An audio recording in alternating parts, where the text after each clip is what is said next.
nating matunghayan ang malungkot na kabanata sa buhay ni Mang Bert, panahon na upang buklatin ang bagong pahina sa buhay ng dating comic illustrator. Pinuntahan namin siya, dala ang mga comics na ito. Kaya naman nanariwa kay Mang Bert ang kanyang glory days. Pati ang kanyang mga kasama ay di na napigilan pa sa pagbabasa. Walang kamalay-malay si Tatay Bert sa aming pakulo hanggang sa buklatin niya ang susunod na pahina ng comics. Magandang araw po, Mang Bert. Kamusta po kayo? Ako po, si Vicky Morales. Ikaw ay nasa week ko lang. Maluha-luha si Mang Bert sa tumambad sa kanyang comic strip. Pamilyar kasi siya sa aming programa at kung may pagkakataon daw ay pinanunood niya ito. Parang hindi ako makapaniwala. Kasi nanonood ko lang ang wish ko lang. Then, eto na. Papasalamat ako sa Panginoon. Kasi, hindi ko iniisip ito. Basta ang alam ko, interviewin lang ako. And I'm proud na isa ako sa mapipicture sa wish ko lang. Kaagad naming inanyayahang lumabas ang ating bida. Biro ni Mang Bert, may ilang panahon na rin ang nagdaan nang huli siyang makapamasyal.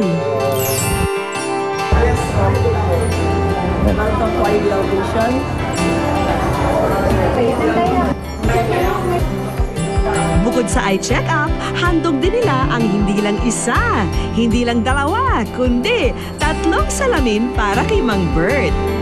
Malaki raw ang maitutulong nito upang lalo pa niyang mapaganda ang kanyang mga obra. Mahalaga kasi I'm a painter by profession, sculptor. Kung walang salamin, maaaring makagawa rin ako pero lack of quality. Napag-uusapan na rin lang ang mga obra. Abay, punta na po kayo rito dahil naghihintay na ang isang mahalagang sorpresa. Nandito na po tayo ngayon sa Arts in the City sa Taguig at nakahanda na ang aming surprise one-man exhibit para kay Mang Bert. Kasama rin namin siyempre ang kanyang mga kasamahan sa industriya ng comics. Kaya game na at hintayin na natin siya. Tara. Surprise! Surprise po! Alam niyo ba kung ano ito? Wish ko lang. Siyempre. Ano? Exhibit niyo ito.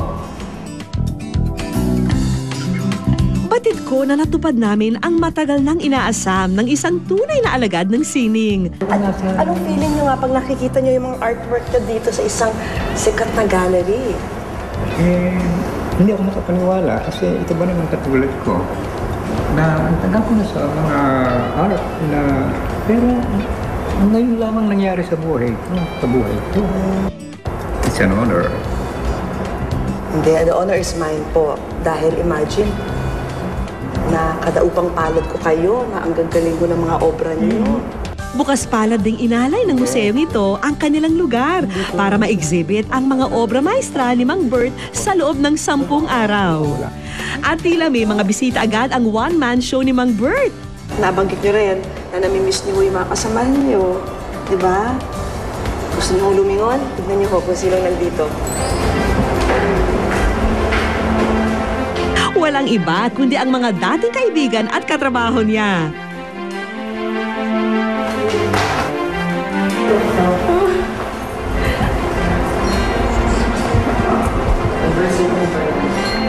Mga dati ko silang kasamahan. Yes. Gano'ng ka-importante sa inyo sa inyo? Opo. Laki yung katandalo ko dito. Talaga ho? Oo. Puso, mabait itong tao. Napakabait niya, sa totoo lang. Tahimik siya, matulungin. At saka isa siya sa pinakamahusay na illustrator. Magaling ito, hindi. Maraming mahuhusay.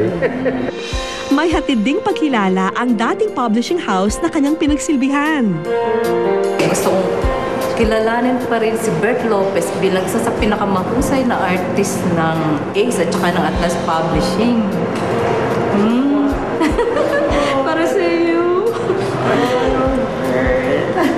Namimiss ka na ng mga taga-comics. Kung may pagkakataon, one of these days, gusto kong pakita. Okay. At siyempre gusto ko nandun kayo. Yes. Congratulations. Thank you. Isang talaga natatanging pagkilala. May tulong pinansyal din ang programa para sa kanya. Munting tulong po namin po para sa inyo. Munting financial assistance po.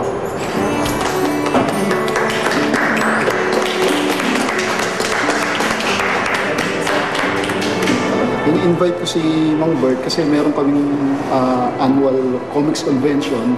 So yung although yung comics natin ngayon medyo mahina na talaga, wala nang lumalabas. Mahina Pero, mahina nga. Pero sa puso ko malakas. malakas pa rin. At Mang Bert, sa isa pa nating magkakaroon ulit tayo ng isa pang reunion ng mga taga-comics na mangyayari naman sa December 9 sa Atlas Publishing. Lahat ng mga taga-comics. Yes. Tikom ang bibig ni Mang Bert pagdating sa kanyang pamilya. Gayunpamay, sinubukan pa rin naming hanapin ang kanyang mga kaanak sa lugar na kanyang nabanggit. Subalit, nabigo ang aming grupo. Walang nakakakilala kay Mang Bert. Gabi na nang sapitin ng aming grupo ang kanyang tinutuluyan sa Samaria Village. At dito'y naghihintay ang aming munting regalo para sa kanya. Mas maraming artwork pa ang magagawa ni Mang Bert dahil andito ang iba't ibang art materials at kung ano-ano pa. I don't know what to say this time. Just to say thanks sa wish ko lang at sa lahat ng mga taong naging daan para yung pagiging depressed ko sa pagiging pintor ay muling magbalik ang sigla. At ngayon, nagkaroon na ako ng mga gamit na pinapangarap kong makuha. Nagkaroon na ng katuparan sa pamamagitan ng wish ko lang. Siyempre, hindi naman pwedeng puro trabaho lang. Kaya para komportable sa pamamahinga at pagtulog ang ating bida, may handog na bagong higaan ang isa naming kaibigan. May mga bagong damit din at mga personal na kagamitan. Sinamahan na rin po namin yan ng electric fan at ng inyong hinihiling na cellphone. Pagdamutan niyo na rin po ang groceries na ito para po sa inyo at sa inyong mga kasama. Ito, para sa amin lahat. Wala akong itatangi. Yung biyaya ng Panginoon, binigay sa akin, ayaw ko naman solohin lang. Karamihan sa mga karakter na iginuguhit noon ni Mang Bert ay mga api-apihan na nagpakita ng katapangan at kagitingan kaya naging mga bida at bayani. Ngayong nakilala na natin ang tao sa likod ng mga karakter, alam na nating siya pala ay isang true-to-life hero.